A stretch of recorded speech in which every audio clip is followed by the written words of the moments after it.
T'as envie de soutenir des gars comme ça? C'est bon, je me casse, toi. C'était encore plus difficile parce qu'on avait encore moins de public. Le message est passé. Every word, every story, let it shape the whole globe. Bienvenue dans le deuxième épisode de The Untold Podcast. Nous avons le plaisir de vous faire découvrir l'équipe nationale belge de MMA dans une immersion complète au cœur de l'univers IMAF. Le podcast est décliné en 3 vidéos. Dans la première, nous rencontrons les combattants qui ont participé au championnat du monde. La deuxième est consacrée à un échange avec un coach national. Et la troisième réunit une discussion avec le président de la Fédération belge de MMA. N'oubliez pas de vous abonner à notre chaîne et de laisser un pouce bleu pour soutenir le projet. Nous ouvrons une courte parenthèse pour accueillir le deuxième coach national, Islam Issaev, qui n'avait pas pu être présent lors du premier tournage. Bienvenue Islam. Bonjour. On va faire un petit react par rapport à ce qui a été dit et je vais te poser plus ou moins les mêmes questions parce que tu n'as pas pu être là pendant le premier podcast pour nous raconter un peu comment se sont passés les IMAF. Ouais. Donc déjà, comment tu vas? Ça va bien. On prépare les championnats d'Europe. On a déjà les dates, donc j'ai quand même un goût amer depuis la Géorgie quand même. N'en dis pas trop, on va en revenir là-dessus. Ouais, mais voilà. Donc là, on est dans une préparation. À côté, il y a quand même d'autres combats professionnels déjà chez moi. Donc voilà, en pleine préparation. Première question, c'est revenons sur les IMAF Géorgie, Tbilissi. C'est quoi ton regard que tu portes par rapport à la préparation des athlètes? Sincèrement, moi, je voyais 3 podiums. Et surtout, j'avais beaucoup d'espoir avec Idriss parce que depuis le championnat d'Europe, on l'a vraiment préparé en mode lutteur, blocage de combat. Mais tout ne se passe pas comme on a envie. Donc ça, c'est aussi ça fait mal, mais aussi ça fait la beauté du sport. Finalement, on revient avec une médaille d'argent.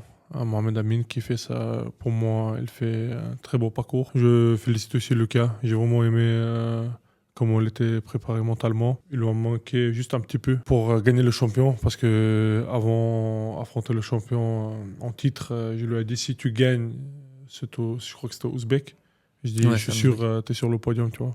Mais voilà, ça aussi, ça va le servir comme une expérience en fait. Je pense que comme il va tirer une bonne expérience de ça. Et c'est quoi les principales difficultés d'organisation de coaching en général en Belgique?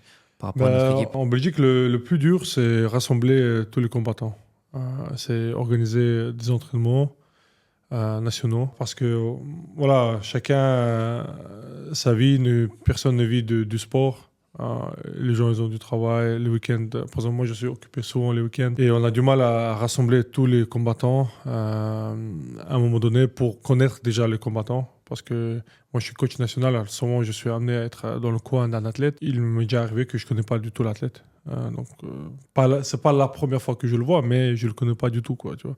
Et donc, quand tu le vois un petit peu au sparring et tout, tu as quand même un petit lien quand tu arrives au championnat du monde, au championnat d'Europe. Et je pense même l'athlète, il est plus rassuré quand il connaît le coach, il connaît ce qu'est la personne, tu vois. Donc, la difficulté, je dirais, c'est le temps. C'est l'organisation du temps. Sinon, à côté, tout le monde se prépare dans leur club et je fais confiance à chaque club, à chaque entraîneur. Parce que c'est juste pour l'échange, en fait. Ouais, c'est ça. Moi, je trouve que c'est juste ça qui nous manque un petit peu. Et qu'est-ce qui manque à la Belgique pour revenir avec un meilleur résultat que ce qu'on a fait ici Ça, j'aimerais en fait que les jeunes, ils participent à la ligue de MMAF. Plus tu as des combattants, plus tu as de concurrence. Le meilleur de tout ça, en fait, c'est quelqu'un de très solide, tu vois. Et ça, je trouve que tout le monde ne joue pas le jeu, tu vois. Je pense que ça va changer. Ça fait 2 ans que je suis coach national. Je vois déjà de l'amélioration. Je vois déjà qu'il y a plus de monde. Là, on aura championnat de Belgique la semaine prochaine. Justement, Ludo, elle m'avait dit qu'il y avait beaucoup d'athlètes inscrits. Donc, ça fait plaisir. Je pense qu'il nous manque un petit peu plus de monde. Parce que je sais qu'il y a des clubs, notamment côté Flandre, il y a quand même des athlètes assez solides. Mais voilà, ils viennent pour les questions financières. Ils ne veulent pas investir, etc. Donc, voilà. Ils ont du mal en fait à se déplacer aussi loin. C'est plus alors une question de membres et d'intérêt ou plus une question de logistique qui a manqué pour le championnat du monde maintenant? Regarde, la France, je vais comparer je vais prendre l'exemple de France. Ils ont beaucoup d'athlètes, mais la France en fait, elle a les moyens de payer les athlètes. Donc ils sont payés de A à Z. Mais à côté, les athlètes, ils participent plusieurs fois durant l'année en fait à un championnat. Ils ont leur ligue.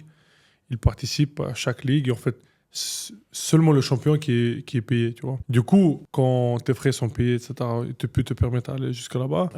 Forcément, en fait, toutes les catégories sont remplies. Tu as vu la délégation française? Ouais. Ils étaient énormes. Tu vois. Et c'est normal qu'ils sont arrivés, je sais pas, 20, 25, ils sont arrivés avec 9 médailles. Donc, c'est normal. Nous, on est parti avec 6, on va avec une médaille. Tu vois. 6, en plus, il n'y a que 4 qui ont combattu parce que Ouais, c'est ça. deux manques de poids. Donc encore sur 4, on avait une médaille, donc c'est pas mal déjà. Je n'ai même pas envie de parler de ça, mais voilà. 2 qui n'ont pas combattu, mais on fait du résultat, tu vois. Par rapport à statistiques, le nombre de personnes qui partent de Belgique, on fait quand même de bons résultats, tu vois. Moi, je pense qu'il manque un petit peu, je dirais, de patience de la part des athlètes, parce que là, MMA a été reconnu ici en Belgique. Ça va venir, mais ça va pas si facilement que ça, parce qu'en France, c'est l'État qui est dessus, tu vois. Ils dépendent d'une fédération beaucoup plus puissante qu'ici en Belgique. Toi qui as participé déjà à plusieurs championnats, que ce soit d'Europe ou du monde, est-ce que tu vois une amélioration? Bien sûr, parce que cette année déjà, les athlètes, ils étaient beaucoup aidés par la fédération belge, donc ils ont quand même reçu beaucoup de subsides par rapport aux années précédentes. Donc oui, il y a quand même une amélioration, mais il faut du temps, tu vois. Et je pense, peut-être c'est pas cette génération qui va être payée complètement, peut-être ça va être la génération suivante, mais c'est comme ça, c'est le jeu, tu vois. Il faut le temps que tout se met en place, etc. Je sais, moi je fais entière confiance à la fédération, je sais qu'ils travaillent dur, et je fais partie aussi de cette fédération, je sais ce qui se passe en interne. Les jeunes, je les comprends, moi-même j'étais dans une fédération à l'époque, comme athlète, je comprends en fait, les jeunes ils disent souvent, voilà, c'est critique, ouais, on n'est pas payé, eux ils sont payés, mais ça va être toujours comme ça, tu vois. Tu vas partir, même le jour que tu vas être payé, tu vas partir là-bas, tu vas dire, ah mais regarde, eux, ils ont ça, ils ont un bus. Tu vois, par exemple, quand moi j'étais dans l'équipe belge, on partait en championnat du monde, on regardait ceux qui venaient de Bahreïn et disaient, ah, ils ont leur propre avion, tu vois. Et nous, on est tout payé, mais on n'a pas notre propre avion, tu vois. Donc les gens, il y aura toujours de la critique. Moi, en tout cas, je travaille avec mes jeunes en expliquant, voilà, faut comprendre, même l'argent que vous dépensez, sachez qu'en fait, finalement, ils dépensent eux-mêmes. Tu vois, c'est un investissement bien sûr. en eux. Tu vois ce que je veux dire? Parce que demain, ils remportent une médaille d'or, ils font un podium aux EMAF. C'est un plus pour une négociation quand ils vont devenir pro. Tu vois? Voilà, prends Moussar, prends Patrick. Patrick et Mofsa, ouais. Ok, c'est vrai qu'ils ont payé à un moment donné, ils ont dû payer certains frais, etc. Mais maintenant, en fait, juste parce que Moussar était deuxième déjà au championnat du monde, parce qu'on a reçu le résultat. Ça a été... ils ont été validé. C'était validé. Donc, il a fait deuxième au championnat du monde, il est champion d'Europe, IMAF. Donc, c'est plus facile. En fait, c'est quelqu'un qui est connu dans le circuit, tu vois. Le monde du MMA, il est petit. Les jeunes, ils ont du mal un petit peu à être dans cette optique-là. Et c'est normal, parce que voilà, ils dépensent quand même beaucoup d'argent. Il faut voir plus loin que ça, tu vois. Mais c'est parce qu'on a tendance à penser qu'on vient d'un pays plutôt riche comparé à d'autres quand on vient sur la scène internationale. Mais c'est comme beaucoup disent, c'est pas parce que le pays est riche que le sport a des financements. Exactement. C'est ça, parce que la Belgique, c'est pas un sport de combat. Enfin, la Belgique, c'est pas un pays de sport de combat, tu vois. Même sport tout court. C'est les 50 premiers qui sont... Enfin, le foot, oui, tout ça, mais c'est généralement, sauf si t'es vraiment très très connu, t'es pas forcément bien payé. Par rapport à la France, encore, si on se compare à la France, c'est plus facile d'avoir... Mais après, moi, je connais pas tous les détails techniques, etc. J'ai même pas envie de rentrer là-dedans. Pourquoi et comment, pourquoi il n'y a pas autant de subsides. Je sais qu'à l'époque, quand j'étais dans l'équipe nationale de Jiu-Jitsu, c'était pareil. Il y avait très peu de subsides pour les arts martiaux, beaucoup dans le cyclisme, etc. Tu vois. Donc ici, il n'y avait pas autant de résultats comme ici. Enfin, on ramenait beaucoup de résultats des championnats du monde et Europe. Et on se posait aussi des questions. Moi, en vrai, moi, je me suis jamais attardé à ça, tu vois. Moi, j'étais là, je savais que l'argent que je dépensais, c'était tout d'abord et pour moi. Moi, je représente mon pays déjà, ça me rend fier. Et de deux, en fait, demain, les résultats que je vais faire, c'est un plus pour moi. Moi, j'ai toujours réfléchi comme ça. Moi, ce que j'essaie de transmettre ça à mes jeunes, tu vois, que je coach, même si ça fait mal, ça fait partie du game. J'espère l'année prochaine, on sera encore mieux subsidé que cette année, par exemple. Et mis à part les subsides, c'est quoi une autre option, par exemple, de pouvoir financer les sponsors, le tour? Il faut aller chercher les sponsors. Mais les sponsors dans le MMA, il y a quand même encore de préjugés, tu vois, pour le MMA. Les gens, ils ont un peu peur de ce sport. Regardez à la cage, il y a Istab. Mais ça, c'est propre à la Belgique quand même, parce que dans d'autres pays, le MMA, c'est quand même avancé. On regarde dans d'autres pays, l'investissement dans les Lequel, par exemple? Ne parlons même pas des pays de l'Est. On parle des États-Unis, on parle que ce soit... Ouais, mais même Pologne, pays européen quand même. Non. Pologne, c'est différent. Pologne, déjà, c'est un pays de sport de combat, tu vois. Ouais. C'est quand même... eux, ils ont bien popularisé ça. Amérique, tu peux pas aussi comparer parce que ils font une très, très, très grande propagande par rapport aux arts martiaux, tu vois. Et en fait, chaque sport est sponsorisé, tu vois. Et il y a beaucoup de sponsors de privés. Il y a un travail derrière de médias, tu vois. Donc, ils sont exposés, les sponsors. Ici, en Belgique, on est un petit peu en retard par rapport à ça. Prends pas les pays de l'Est parce que, pareil, c'est Ils des sont pays... nés là-dedans. Oui, ils sont nés dans le là-dedans, ils sont aidés. Sache que les champions des EMAF en Ouzbékistan, Azerbaïdjan, ils reçoivent quand même des primes entre 5 et 15 000 euros, j'ai entendu quand j'ai posé des questions. Mais regarde, j'avais écouté par exemple le podcast des jeunes là, qui sont venus chez toi. Ils disaient voilà, eux sont sponsorisés, ils sont payés partout. J'ai parlé avec les coachs d'Azerbaïdjan, de Géorgie par exemple, tu vois. Pas tous qui sont sponsorisés, tu vois, par l'État. Il y en a, ils n'ont pas le salaire, donc ils payent eux-mêmes. Parce que j'entends souvent, ouais, regarde, eux sont payés complètement, etc. Allemagne, c'est juste nos voisins, non? Ils payent eux-mêmes. Tu vois, je parlais avec Il y a que la France, mais la France est bien avancée dans le sport Mais généralement. la France, je sais pas de quelle fédération en fait elle dépend de boxe anglaise, ouais, tu vois. Boxe anglaise, il y a quand même de l'argent dans la fédération de boxe anglaise, tu vois. Donc ça dépend en fait de quelle fédération tu dépends, tu vois. Regarde, Pays-Bas, elle est nulle part par rapport à MMA. Ouais, non, c'est vrai que Ouais, si on regarde nos pays limitrophes, Allemagne, parce que je coachais un jeune là, d'Allemagne là. Il m'a dit il a tout payé lui-même. Autriche, regarde, Herbert, il était champion du monde, tout payé lui-même. Tu vois, il a cherché lui-même les sponsors pour payer tout ça. Danemark. T'inquiète, moi je me suis quand même renseigné parce que je m'attendais à ton podcast là, tu vois. Donc ouais. je me suis quand même renseigné. Sache que quand même il y a beaucoup de pays qui souffrent quand même, enfin beaucoup d'athlètes qui souffrent, ils payent eux-mêmes. Mais je pense que par rapport à d'autres pays, on est quand même bien. Mais en fait, c'est pour ça qu'il ne faudrait pas dépendre que des aides et des subsides de l'État, mais Oui, essayer d'avoir forcément. les sponsors, s'intéresser, faire un peu comme les États-Unis, toujours prendre le meilleur exemple. Et ici, si on prend l'exemple sur les États-Unis, si on fait médiatiquement le travail, je pense que tout va suivre. Parce qu'un sponsor, comme tu dis, c'est pas qu'ils ne sont pas d'accord d'investir. C'est qu'ils ne savent même pas qu'ils peuvent investir ou comment investir. Ça, c'est très bien. Ça, il faudra poser la question au président. Il faut peut-être engager une personne qui va rechercher tout ça, tu vois, qui va faire travail dessus. Mais c'est un travail de tout le Après, monde. je pense que ce travail est fait. Mais c'est pas le travail du président, je pense que c'est Non, le non, c'est pas le travail travail du président. de tout le monde, parce que même les sportifs doivent être au courant qu'il faut bien représenter le sport. Et Ça, d'ailleurs, ça pourquoi je dis ça, à la cage, Ça, vous je suis faites bien d'accord. ça, Ça, je suis d'accord. parce que vous avez dit, toi et Maga, un jour, vous m'avez dit aussi, on parlait de ça, qu'il suffisait pas d'être un bon combattant. Il faut bien parler, il faut mettre les valeurs en avant, etc. Trash talk, ça, c'est une chose, c'est un show, ok, pas de souci. Mais vous donnez des valeurs et des principes, vous me les mettez en avant. Et du coup, ben ça, si tout le monde le fait dans chaque club, etc., c'est ça qui va faire qu'on va attirer plus de gens. Parce qu'on a encore l'image de MMA, de brut, etc.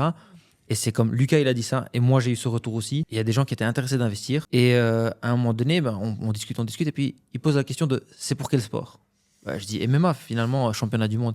Il fait MMA, je vais donner une image de ma société un peu brute et tout. Je dis non, c'est pas vrai. Et c'était une personne qui n'était pas informée. C'est pas qu'il était mal intentionné ou quoi que ce soit, c'est juste qu'il n'était pas informé. Et je pense qu'on doit faire ce travail. Tu as bien fait de dire ça. J'avoue que je suis tout à fait d'accord avec toi. Par exemple, je pense Untold est venu filmer, faire un jour média. Ouais. Combien de personnes étaient présentes sur place? Ouais. Tu vois? Et là, c'était ni Donc, la faute de la ça, c'est les BMF athlètes, a mis à disposition donc un média, je suis d'accord parce avec qu'on toi. en a fait un accord avec eux. Les coachs, ils ont fait le nécessaire, ils ont communiqué à leurs combattants. Mais les combattants, il y en avait 3 voilà, sur 11. ce point, moi, franchement, quand j'ai vu ça, j'étais vraiment hors de moi, tu vois. Moi, j'ai pas compris. Bon, après, toi, tu peux Parce rien y que- faire. Non, mais- Tes coachés sont venus. Mais après, il faut pas se plaindre. Tu vois ce que je veux dire derrière, qu'il y a rien, il y a aucun subside, t'es pas mis en avant, etc. Tu vois. Et une des personnes qui n'est pas venue justement, qui était là-bas en fait en Géorgie, mais moi je dis mais frérot, t'es même pas venu. Tu vois. Il m'a dit ouais, mais c'était loin. 1h30, c'est loin pour toi. Bah, juste pour vous donner un petit détail, ceux qui sont venus, ils venaient tous de 1h30 minimum. oui. Hein. Il y en a qui sont venus de 2h30. Oui, pour coacher, j'ai fait 1 heure de trajet. Tu vois ce que je veux dire. Donc en fait, ça c'est un problème à part. Tu vois. Ça, c'est un peu l'égocentrisme de certains athlètes. Tu vois. En fait, certains athlètes, étant novices, ils pensent en fait tout est dû. Ils pensent qu'on doit faire pour eux. Les amateurs, c'est encore pire. Dès qu'il fait un résultat, il gagne un combat, il est à 2 euros amateur, il va croire en fait c'est le média qui doit venir vers lui, c'est le sponsor qui doit venir vers lui. Pourquoi la fédération ne fait pas ça? Pourquoi il n'y a pas ça? Tu vois, regarde, je suis arrivé en Géorgie, la première question d'un athlète, c'était quoi? On n'a pas dit qu'on va être payé. Et il s'est fait éliminer. Frérot, s'il te plaît. Là, je pense que ça, c'est un travail, je pense, individuellement, chaque athlète il doit faire, mais aussi les coachs et le club qui doivent faire aussi avec leurs athlètes, tu vois. On va te donner l'information. Par exemple, Moussar Ibrahimov, il avait arrêté la carrière amateur. Mais moi, j'ai toujours dit, tu dois quand même investir en fait dans la fédération parce que derrière, la fédération t'a aidé à monter en amateur. Il a tout le temps été présent. Tu vois, il vient au championnat de Belgique, il est là, etc. Il est tout le temps présent, tu vois. En fait, il est dans les parages de la fédération. Il a pas de poste, mais il est là, tu vois, tout le temps. Et ça, en fait, quand les jeunes, les amateurs, ils arrivent, etc., ils combattent. Moussar Ibrahimov, combattant de PFL professionnel, ça fait plaisir, tu vois. Je pense qu'il faut te donner l'information parce que toi, c'est pas parce que toi tu le fais, tu conçois ça comme juste que tout le monde le fait. Mais si on dit au club, c'est pour ça qu'il faut s'asseoir à table avec différents clubs, etc. Les plus grands par exemple. Et puis les autres vont prendre exemple. Parce qu'on peut pas regrouper tous les clubs, c'est impossible, on le sait très bien. On prend 5-6 clubs. En plus, la Belgique, c'est petit, donc c'est encore plus facile pour nous de mettre à table. Parce que je suis sûr que vous avez déjà essayé. C'est juste que c'était compliqué jusqu'à présent. La dernière réunion qu'on a fait, je pense qu'il y avait 3-4 clubs, 4 clubs maximum. Et c'était une réunion très importante, tu vois. Et quand je regardais comme ça les clubs, différents clubs, c'est les mêmes clubs qui sont au championnat de Belgique, c'est les mêmes clubs au championnat d'Europe, EMAF, etc. Et finalement, ça me dérange pas. Tant pis, tu vois ce que je veux dire. Si derrière le club, ils veulent pas s'investir, qu'est-ce que tu veux que je fasse? Tu comprends? Ouais, c'est ça. Souvent, j'ai cette discussion avec le président, tu vois, de la fédération. Moi, de mon côté, tous ceux que je connais, tu vois, par exemple, Shox, je collabore beaucoup avec eux. Il y a Moussa El Saïf, je collabore avec lui. Hamid, tu vois. Tous ceux que je connais autour de moi, les coachs, etc., j'essaie d'expliquer, j'essaie de les motiver, j'essaie de les faire participer au championnat de Belgique, aux événements BMF, tu vois. Là, Baïka, elle était là avec moi. Là, on est en train de finir le programme pour mettre en place les entraînements nationaux. Jusqu'à l'Europe, tu vois. On compte faire ça chez Shox. On va essayer de mettre ça en place. Voilà, justement, je te parlais de la communication, connaître les athlètes. Donc, tu vois, Baïka, il fait pas partie de la fédération. Et c'est même pas un coach. Très motivé, hein. Ouais, tu vois. Avec lui, mais voilà, il a dit, écoute, il y a certains points qui manquent, mais en fait, si tu t'attardes sur quelque chose qui ne va pas et que tu vas te plaindre tout le temps, en fait, il n'y a rien qui va bouger. Ça marche pas, ben, on va essayer de régler. Si on ne sait pas régler, ben, on va trouver une personne compétente pour faire ça. Avec Baïsangour, on a compris, en fait, en Géorgie, il nous manquait quelque chose. Et on s'est dit, écoute, c'est quoi? On va se rencontrer, on va faire tout le week-end. Pas tout le week-end, mais bon. Chaque deuxième week-end ou quoi. Jusqu'au championnat d'Europe. Il reste combien? 2 mois? 3 mois. Donc, tu vois, donc ça, autour de moi, je fais mon travail. Mais s'il ne veut pas, qu'est-ce que je fasse? Après, je crois qu'il y a Après, voilà, dès qu'il y a championnat de Belgique, dès qu'il y a un événement, moi, je veux l'essence, moi, je veux participer. Pourquoi je ne veux pas payer? Voilà, les critiques, il y a tout le temps. De toute façon, ceux qui ont la volonté et vont se donner à fond, ils auront des résultats. Mais on a été assez réactifs parce que justement, on revenait à peine du championnat du monde. Le jour après, moi, j'ai reçu un message de Ludo, du président, du coup, pour me dire, viens, on va s'organiser. On sait maintenant tout ce qui n'a pas été. C'est facile de pointer et de se plaindre de ça. Mais viens, on fait quelque chose de sensé, organisé. Comme ça arrange tout le monde. Parce que chacun a son rôle. Lui, tout seul, il peut rien faire. Vous, tout seul, vous pouvez rien faire. Moi, tout seul, je peux rien faire. On aime tous ce sport. Donc, on s'assied à table et on fait quelque chose de correct. Et ça, c'est comme tu dis, ceux qui veulent, s'ils font à fond, je ne pense pas qu'on sera moins bien que les autres parce que les talents, on les a en Belgique. Le niveau de combattant en Belgique, il est très, très élevé. Mais voilà, comme je te dis, regarde en Flandre, là, au championnat du monde, il n'y avait personne de Flandre, à part Mohamed Amin, tu vois. En senior, il n'y avait personne. Ouais, en junior, il y avait Mohamed Amin. Ah si, Baïsangour. Ah oui, Baïsangour et Mohamed, mais c'est le même club, tu vois. C'est Hamid de nouveau, c'est le même club, tu vois. Mais par exemple, de chez Ruslan, je sais que... Moi, je parle de clubs que je connais, tu vois. Je sais que chez Tommy, il y a de très bons athlètes. Je sais que chez Ruslan, il y a de très bons athlètes, tu vois. Et je pense qu'ils pouvaient faire des résultats. Mais ils n'étaient pas là. Voilà, en fait, chacun, dès qu'il y a un événement amateur, mais il y a plus de lumière, ça fait un peu de show, il préfère faire là que venir chez nous. Donc, moi, ici aussi, il y a une erreur, tu vois. Moi, ce que je trouve, et depuis longtemps, je demande ça, c'est beaucoup de réunions. Et ça, je sais que le président, il essaie de mettre ça en place. Mais à nouveau, quand on fixe une réunion... Ah, je suis pas disponible, moi je suis pas là, etc. Et moi aussi, il faut se rendre disponible. Moi aussi, j'ai combien de jobs? 6 jobs, je crois. Tu vois, j'ai 6 vies, tu vois ce que je veux dire, dans ma vie. Et je trouve un petit moment pour venir. Mais je pense que ça va lentement aller mieux parce que déjà, le MMA devient de plus en plus connu, même chez nous. Parce que oui, avant, on voyait, il y a 5 ans, quand j'étais encore aux études, je regardais, c'était la télé, c'était UFC. Il y avait ici toujours, hein, il y avait la même fédération qui se battait pour le rendre connu et tout, mais c'était encore plus difficile parce qu'on avait encore moins de public. Enfin, même les jeunes, ils étaient moins présents. Là, ça augmente, mais je pense que ces 2 dernières années ou 3 dernières années, ça a fait x10, x20. Ça, c'est aussi un nouveau média, tu vois. Les réseaux sociaux, ça joue beaucoup, tu vois. Donc, ça popularise quand même le MMA. Certains jeunes qui montent individuellement, et en fait, grâce à eux aussi, en Belgique, il y a de plus en plus d'organisations qui veulent venir en Belgique. On a eu PFL, grâce à Patrick. Il y a Striker MMA qui sont venus ici chez nous. Et donc, les Belges ont performé aussi. Sharaf, il organise des événements maintenant amateurs. Donc, ça fait plaisir. Aussi, ouais. AEC qui sont venus pour Monster, tu vois. Donc oui, il y a des choses qui se mettent en place et ça fait plaisir. Tu vois, je pense que ça va venir encore de plus en plus, tu vois. PFL, je suis sûr, ils vont revenir, tu vois, quand ils ont vu le public belge. Vu comment c'était chaud. Ouais, je suis sûr, ils vont revenir. Donc, je dis aux jeunes, t'as un petit moment de vie que tu pourras pratiquer sport à haut niveau. Mais c'est un sport très dur et il faut un peu de patience, tu vois, derrière. Sinon, c'est trop facile. Et si c'était trop facile, tout le monde aurait fait, tu vois. C'est ça. Exactement. Mais une fois que tu as réussi, c'est bien réussi. Bien sûr. Tu vois, c'est ça l'avantage. Mais bon, il faut avoir la patience et la persévérance. Exactement, tu vois. Faut jamais lâcher. Faut croire surtout. Finalement, en fait, tu vas voir cette lumière au bout de tunnel. Je vais prendre l'exemple de Monsal parce que voilà, c'est un athlète que je coach tous les jours. Il avait très, très dur, tu vois. Il a perdu les championnats d'Europe, il a perdu les championnats du monde, tu vois. Il a perdu de l'argent parfois, il n'avait rien à manger, tu vois, il n'avait pas d'argent, il n'avait pas d'entrée. Et finalement, tu vois, il n'a jamais lâché, il savait ce qu'il voulait. Tu vois, il a dit, même si un jour, même si ça ne marche pas, au moins j'aurais essayé. Et ça aussi, les jeunes, il ne faut pas avoir des regrets dans la vie, tu vois. Après, en fait, 30 ans, ça va vite arriver. 35 ans, en fait, à 35 ans, tu as déjà du mal à être sportif à haut niveau. Et tu vas dire quoi, en fait? J'ai pas essayé, alors que j'aurais pu. Alors qu'en Belgique, c'est même... L'autre fois... Tu étais venu chez moi, tu m'as déjà posé la question, est-ce que c'est facile? Tous les jours en Belgique, c'est très facile. Les gens, ils parlent de pays de l'Est, etc. Mais la condition de vie, elle est complètement différente. Tu vois, les jeunes, ils ont grandi ici. On a de la chance de vivre en Belgique. Moi, j'ai réussi à faire mes études, avoir travail et faire sport à haut niveau. Tu vois. Et ici, en Belgique, tu as une possibilité de faire des études, cours de soir, cours de jour, comme tu veux. Qui s'adapte à toi. Ouais, tu as jury central, tout ce que tu veux. Et maintenant, les gens, en fait, ils fantasment sur pays de l'Est.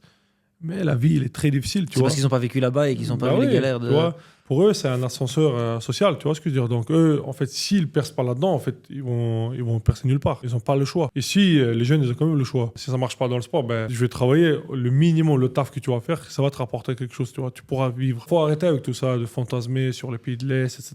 C'est trop facile. Là. Non, ils vivent et c'est une vie très, très dure, tu vois. Moi, j'ai écouté podcast. Je vais un peu parler avec Idriss et tout.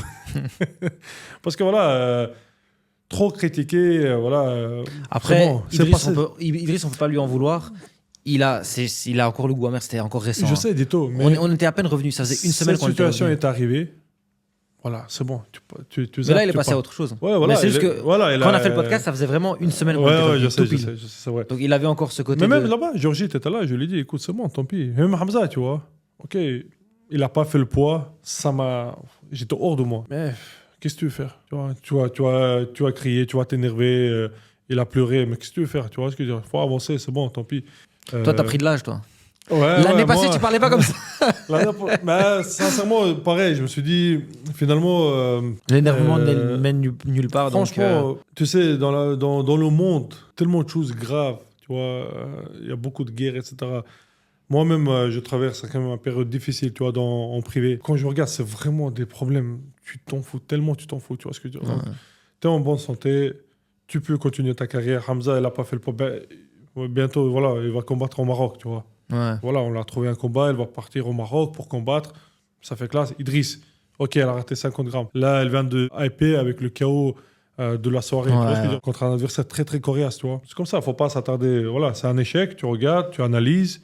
Tu dis, en fait, prochaine fois, je ne vais pas faire pareil, tu vois, c'est tout, t'avances. Et justement, parlant d'Idriss, tu sais nous expliquer ce qui s'est passé, de ton point de vue, parce qu'on a déjà son point de vue, mais toi qui étais là aussi. Franchement, pour moi, ces EMAF chez le championnat du monde, c'était un gros flop, doublement. Comme coach national, mais même coach de la cage coaching, tu vois. Les deux athlètes de la cage coaching, mais mes athlètes personnels, en fait, les deux, ils n'ont pas combattu. Tu vois, j'étais pas bien. Ce qui s'est passé avec Idriss, on a fait le poids, on a fait le cut, etc. Il est au poids, il rentre, il dort. Et la balance, en fait, de l'hôtel était mal réglée. Donc lui, il est monté sur la balance, 150 grammes en bas.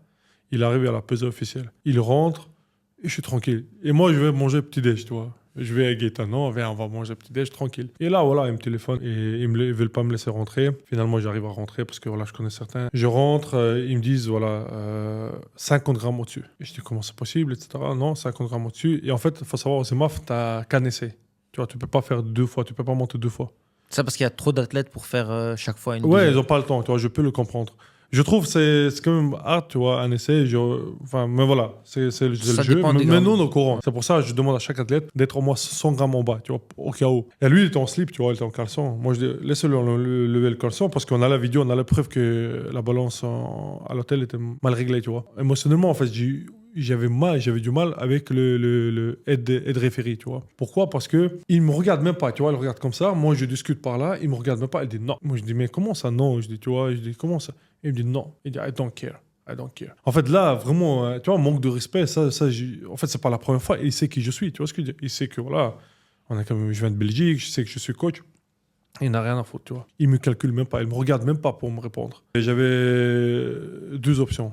Soit le rentrer dedans, soit continuer à me rabaisser, tu vois ce que je dis. Moi, je dis, c'est bon, je me casse, tu vois.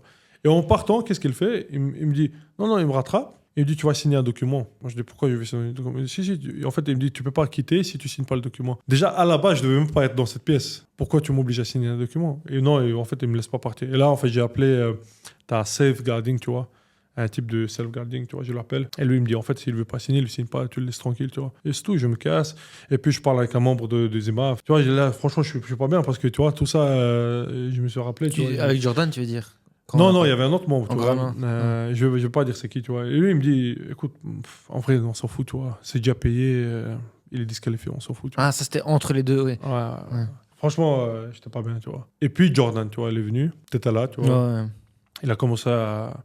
Pas menacer, je dirais, mais voilà, il a commencé à dire, ouais, Idriss, il doit retirer la vidéo, etc., qu'il a posté et tout. Mais voilà, moi, j'ai dit, Idriss, il a fait son choix personnel. Moi, j'ai prévenu Idriss. Fais attention, parce que les EMAF, ils n'aiment pas ça. Mais voilà, lui, il a décidé de le faire. C'est un grand garçon. Il a fait son choix de poster la vidéo. Et Jordan, qu'est-ce qu'il a dit? Il a dit, écoute, moi, je pense que vous êtes en tort, parce que si on regarde le pourcentage de tous ceux qui n'ont pas fait le poids ce jour-là, jour 1, il y a 4 athlètes qui n'ont pas fait le poids. Et le pourcentage, il est très petit pour dire que la balance était mal réglée. Et qu'est-ce qui s'est passé? C'était qui les 4 personnes? Il m'a dit 2 Italiens, Idriss, Belge et un Albanais. Et comme par hasard, les 4, c'était le même hôtel. Et puis juste à ce moment-là, je me rappelle, il y a l'Italien qui passe. Ouais, l'Italien qui passe, moi je le rattrape, je dis, vas-y, dis-lui ce qui s'est passé. Lui, il pète un plomb, le coach, il a pété un plomb. Il a dit, c'est vrai, la balance était mal réglée et tout. Et voilà, là, il a pris les notes et tout, il a dit qu'on peut porter, genre, pas plainte, mais on peut expliquer la situation. Et le président, il l'a fait, tu vois. Tu te demanderas le dos, tu vois, si la suite par rapport à ça, tu vois. Et Hamza, voilà, il n'a pas fait le poids, tu vois. Donc, Bien résumé, ça. Non, ça arrive aussi. Ça arrive aussi, tu vois, ça arrive même aux professionnels, tu vois, ça peut arriver. Surtout quand tu es en voyage loin et tout, ça peut très vite arriver, une acclimatisation, un truc. Il est jeune, tu vois, c'est un jeune athlète. D'ailleurs, c'est pas la première fois, tu vois. Faut dire la vérité, il faut dire les choses comme elles sont, tu vois. C'est pas la première fois. Mais à nouveau, le plus dans cette situation qui était puni, c'était lui-même. Et je lui dis ça, tu vois. Tu t'es puni toi-même. Il est très bon, tu vois, le garçon. J'ai regardé les combats dans sa caté. Moi, je voyais sur le podium quand même. En fait, ce qui lui a manqué, à nouveau, la communication. Certains athlètes, ils ont peur de communiquer. Il a pas communiqué qu'il avait des problèmes de poids. Et quand nous, on a appris, c'était déjà trop tard. Là aussi, ça fait partie de la vie, quoi, tu vois, les échecs. Pour un peu résumer le tout, qu'est-ce que tu penses que la BMAF a fait de bien cette année et qu'est-ce qu'il faudrait corriger? Ouais, déjà, MMA League, tu vois, c'est quelque chose de bien. La ceinture qui est en jeu, les tournois. Moi, j'aime bien maintenant que les championnats un peu novices se sont séparés des amateurs. Comme ça, en fait, ça fait 2 gros championnats. Et les champions de novices, ils peuvent rentrer en fait, dans le circuit amateur. Mais bon, BMAF, je sais, ils font leur possible, tu vois. Déjà, rien qu'organiser un championnat, c'est très difficile. Quand c'est organisé, je suis déjà content. Plus de réunions, tu vois, plus de meetings. Je pense que peut-être plus de promotion, tu vois, plus de travail sur les réseaux sociaux. Mais voilà, le travail, il est fait. Moi, je trouve maintenant... tu vas nous aider. C'est toi qui vas nous aider à promouvoir un peu plus. Je sais qu'ils ont commencé à travailler avec Untold. Ça fait plaisir. C'est une bonne collaboration. Les vêtements, tu vois, tout était correct. On est arrivé avec l'équipement complet. On a bien tapé dans l'œil parce qu'il y a 2 fédérations qui sont venues. Lucas aussi, il raconte dans le vlog justement, qui voulaient ils ont dit, ouais, d'où vous avez eu ça, etc. Non, c'était bien, puis Lucas, c'est lui le gars. Ouais, ça fait et puis plaisir. ils sont venus me parler. Les Georgiens aussi sont venus me parler. Ouais, ça fait plaisir. Tu vois, directement, il y a une identification à la Belgique. Tu vois, vous êtes ensemble. Vous portez la même chose, tu vois, ça fait plaisir. Donc ça montre aussi une légitimité auprès des sponsors parce que quand tu vois un groupe arriver, ils sont habillés de la même manière. Vraiment, quand tu es bien coiffé, ceci, ça, tu as l'impression ils sont là. Quand tu vois des gens qui arrivent un comme ça, t'as pas l'impression qu'ils sont ensemble. T'as pas envie forcément d'investir. C'est un bon pas vers les sponsors aussi, je pense, de montrer que tout est carré et qu'il manque plus que eux. Donc c'est pour ça que je disais, chacun, si on fait notre travail, les coachs, la BMAF, le président, surtout les athlètes, Ouais, Après, les surtout sponsors, ils vont venir. C'est ça que je leur ai expliqué aussi, parce que c'est facile de dire oui, il n'y a pas les sponsors. Mais est-ce que vous faites votre job? Exactement. La BMAF vous a ramené un média. Ils ont fait tout en sorte que ça se passe bien. Ouais. Vous aviez une journée, vous aviez un lieu. Vous étiez où? Oui, mais c'est trop loin. Ouais, exact. C'est la seule excuse. Je te dis, Et après, moi, ils parlent des pays de l'Est. Oui, ouais, mais eux, moi, c'est facile. Tu vois, ce jour-là, j'étais à l'étranger et quand j'ai vu les messages, en fait, j'ai vu les présences. Ouais. J'étais hors de moi, tu vois. Je me suis dit, mais les gars, comment c'est possible, tu vois. Et comme tu dis, tu vois, il y a ça et aussi savoir parler, tu vois, comme tu as dit au début. Les jeunes, ils doivent savoir s'exprimer, à bien parler, à bien, en fait, à transmettre leurs pensées, tu vois. C'est pas... En fait, certains pensent faut rentrer, faut juste battre, gagner et sortir, tu vois. Mais derrière, en fait, ils portent quand même un message, tu vois. Chaque personne a quelque chose à dire. C'est Il y a beau, un ça. média qui vient. C'est beau, ça va bien avec Untold. Ah Chaque ouais. personne a quelque chose à Bah dire. oui, tu vois, quand c'est quelqu'un, vrai. un média vient, faut profiter de ça, tu vois. Faut parler, faut s'exprimer, faut passer un message. Parce que tout le monde a un message à passer, tu vois, tout le monde. Que ce soit novice, amateur ou pro, tout le monde a quelque chose à dire. Et donc, ça, je pense, sur ce coup, ils ont très mal joué, je trouve, tu vois. Dire très loin, etc. Après, il faut pas se plaindre. Tu vois. Et je suis même envoyé dans le groupe en disant, ou c'était pas moi, ou c'est quelqu'un d'autre, j'ai vu un message, faut mettre en avant ceux qui étaient là, tu vois. Tant pis pour les autres. Tu comprends? Bah, c'est ça, en fait. Mais je comprends que le sponsor, lui, il a envie de voir le nombre de personnes, tu c'est vois. ça. Il a mis quelque chose en place. Il n'a pas envie de voir 3 personnes qui portent le projet. Tu promets 11 personnes, il n'y a que 3. Bah oui. C'est même pas la moitié. Mais voilà, moi, j'espère pour l'Europe, ça va être mieux organisé, tu vois.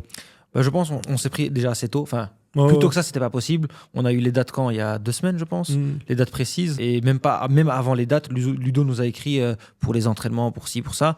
Maintenant, lui, il a fait son job. C'est aux athlètes de faire leur job et aux coachs aussi de motiver leurs Ouais, athlètes. c'est ça. Et puis tout ira bien. Après, c'est pas au président de fixer des rendez-vous, etc. Tu vois, C'est maintenant, c'est au coach de travailler. Ça, il y a un travail qui est en train de se mettre en place. Tu vois. Dès que ça va être mis en place, je vais exposer ça aux autres coachs. Mais je pense que l'Europe, en tout cas, je vise quand même partir avec une grosse équipe. Je vise beaucoup de podiums en fait, aux Europes. Tu vois. Le pire, c'est ça qui me rendait triste, c'est que de voir qu'on avait la capacité de faire oui, plus de podiums. Bah oui. Parce que tu vois, Lucas, c'est ça qu'il a dit. Il a dit, ouais, quand j'ai perdu, il était clairement plus fort. Personne n'a regretté ce combat. Mais me dire qu'il y a un, on compte sur lui, l'autre, on compte sur lui, il y a des trucs comme ça, c'est ça qui nous rend triste, Mais en fait. bien sûr. Tu pars à 6, il y a 2 qui combattent pas. Ouais. Ils combattent même pas. Directement, ouais. Franchement, Lucas, j'aime beaucoup ce garçon. Tu vois. C'est la première fois que je suis dans son coin et il a raison. Tu vois. Lui, faut donner le maximum. Mais en fait, quand tu donnes le maximum, même le sponsor, qu'est-ce que tu veux qu'il te dise, tu vois. T'as fait ton maximum. Que tu gagnes ou tu perds, ça fait partie du sport. Tu vois ce que je veux C'est dire? ce que je lui ai dit. Moi, je lui ai dit, je préfère sponsoriser un gars qui va se donner à fond, C'est qui ça. a du caractère, etc., qu'un gars qui va même gagner, mais il a rien derrière. Tu vois, Non, t'as pas de c'est personnage, etc. Alors que lui, il a présenté. C'est ça que je lui ai dit. On s'est connus, je le connaissais pas avant moi. Ouais.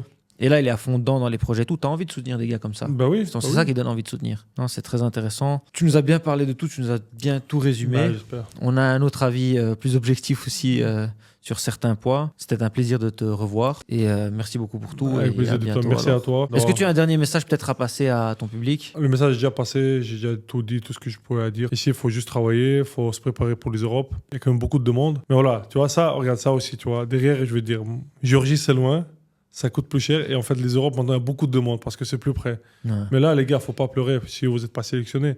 Parce qu'il fallait être là avant. Maintenant, le gars qui a fait les efforts pour partir, même si c'était cher et loin, ben, pour moi, c'est lui la priorité, tu vois. Ouais. Et donc, lui, il a plus investi. Et maintenant, je sais qu'il y a beaucoup qui veulent partir au championnat d'Europe parce que c'est Serbie, ça a coûté, ça coûte moins cher. Mais non, sur la sélection, on va quand même être vigilant et on va sélectionner que ceux qui méritent. Bon, voilà, comme ça, ils ont Comme le ça, message. le message est passé. Ça va, merci à toi Merci et à toi, à Dito. bientôt alors. Chaque histoire racontée façonne le monde, transformant l'inexprimé en quelque chose d'inoubliable.